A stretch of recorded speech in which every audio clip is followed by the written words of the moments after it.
ẹ̀lẹ́ gbogbo ilé ṣàlàáfíà lẹ́wà èmi ọ̀rẹ́ yín ẹ̀gbọ́n yín ọmọ yín Titilope ló ń sọ̀rọ̀.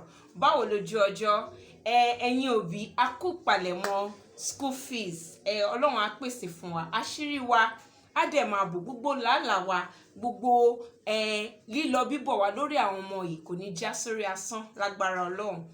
Ìmọ̀ràn kékeré ni wọ́n fẹ́ gbà yín lẹ́yìn lórí àwọn ọmọ yín. Ẹ pè wọ́n jókòó àtọkùnrin àtobìnrin. Ẹ sọ fún wọn wípé bí wọ́n ṣe ń wọlé iléèwé yìí bóyá èèyàn dúdú ni o àbó pupa àbó kúrú àbó ga àbó funfun àbí ó rọ̀bọ̀ ni àbó tínrín. Ẹ jẹ́ kí wọ́n mọ̀ wípé eléyìí kò tó láti ṣe yẹ̀yẹ́ wọn, nítorí ọ̀pọ̀ ìgbà làwọn ọmọ yìí máa ń ṣe yẹ̀yẹ́ àwọn ẹgbẹ́ wọn, àwọn akẹ́kọ̀ọ́ ẹgbẹ́ wọn. Eléyìí kò dẹ̀ dára.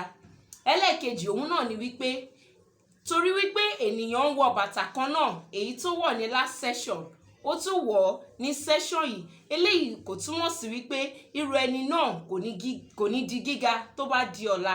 Bóyá lunch bag kan náà ni ọmọ ilé ẹ̀kọ́ wọn ló gbé wá.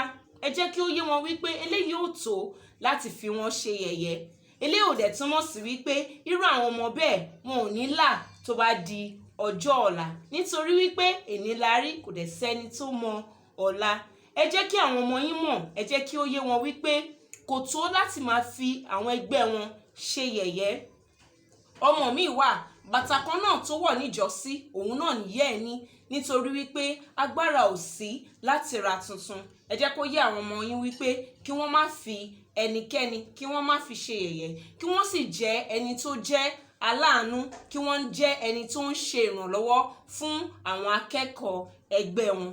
Eléyìí ni ìmọ̀ràn tí mo fẹ́ gba ẹ̀yin òbí wípé kí àwọn ọmọ yín kí wọ́n má ṣe yẹ̀yẹ́ ẹnikẹ́ni.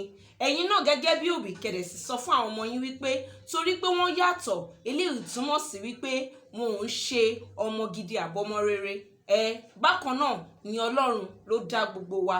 Eléyìí ni ìmọ̀ràn kékeré tí mo fẹ́ gbà yín. Ẹ má dẹ̀ gbàgbé láti sọ fún wọn wípé tí ẹnikẹ́ni bá fi ọwọ́ kàn wọ́n níbi tí kò tọ́ àti níbi tí kò yẹ kí wọ́n délé kí wọ́n sọ fún yín. Kẹ́dẹ̀ rí dájú wípé ní session yìí ẹ súnmọ́ àwọn ọmọ yín ní tòótọ́. Tó bá ṣe ń dé láti iléèwé ẹ má kọ̀ béèrè pé báwo ni mathematics báwo ni English ẹ jẹ́ ẹ béèrè lọ́wọ́ wọn wípé báwo ni ẹ̀kọ́ lénìí. Kẹ́sì béèrè lọ́wọ́ wọn pàtàkì jùlọ wípé báwo ni ó ṣe ṣe pẹ̀lú àwọn akẹ́kọ̀ọ́ ẹgbẹ́ ẹ̀. Eléyìí yóò ràn wá lọ́wọ́ lọ́pọ̀lọpọ̀ láti mọ irú àwọn ọmọ tí ọ̀rẹ́ wa ń bá lò ní ilé ẹ̀kọ́.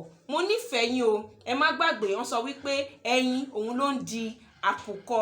Bàbá dẹ̀ ṣe tọ́ wọn lénìí bẹ́ẹ̀ náà ló ṣe máa rí tó bá di ọ̀la.